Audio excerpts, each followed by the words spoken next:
So, we're here to discuss how understanding consumer behavior gives a company a competitive advantage. And I think, in my opinion, it gives a lot of advantage because knowing your consumer, knowing your clients, your customers, you have more opportunity and you're gonna be able to sell them more and to know them and to give them a specific type of product. Yeah, what the most important thing for a company to understand is they're in business to make money and produce sales, and understanding how consumers their habits on buying products and using those products will give a company tremendous advantage over their competition because it will place them in a more of a successful position knowing that this is how their consumers are going to use their product as opposed to the consumers using other products. So it's really important for companies to understand consumer behavior as a competitive nature against another company. And the second question, we had to list the six external factors, which are social, cultural, political, legal, economic, competitive, technology, and international. And for me, one of the most important and that the one that we cannot control is economy, because economy is always changing, especially in my country, Brazil.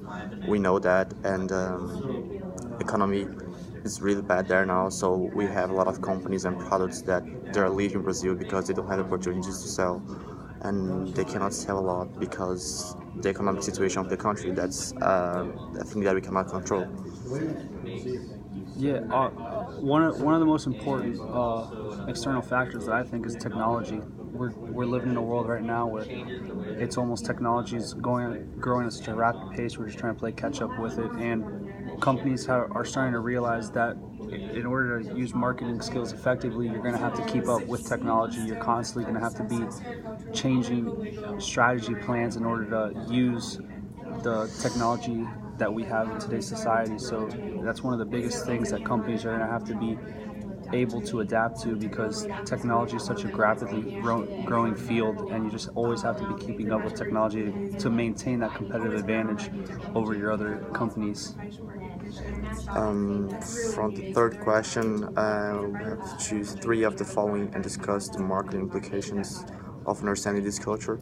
And my opinion, individual and collective, they're of course two totally different things. Some people prefer to do things an individual way, and some brands as well. You know, some brands they wanna focus in an individual person, an individual customer, and other brands and other companies they want to focus in collective. And as our professor said, like some people have 80 members of their families living close to them, and other they have like only one or maybe two max. So that depends of how the customer, how the person wants to be.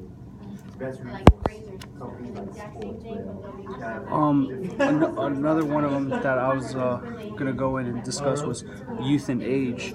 Our society has shown a little bit that it does not really show value into our youth and age. Sometimes you'll have students that just come straight out of graduation date with college, and they're going to be 20, 22, 23 years old, and companies don't value their knowledge or expertise because they say they're too young and not enough maturity or wisdom in them. So our society really ties in age with wisdom and youth with inexperience when those two factors should not really be considered so heavily due to the fact that doesn't you can be 22, 23 years old and have a lot of knowledge about a certain field, and then again you can also be fit in your later 50s and have a lot of experience in the field, but your knowledge might not be up to date because of certain other factors that are coming in, such as technology improvements and other things that have been growing in that company field. Another one of the topics that we considered to be very important was masculine and feminine. Companies really know how to utilize masculinity and femininity in marketing their products. It can be with either having an individual market the product that can be seen to be masculine, and with masculine being more of a stronger, bigger size build, brute type of advertising. With a feminine product, you can have more of a softer, lighter touch, and it's just something that our society does in today's world in order to market to the masculine and feminine of the society.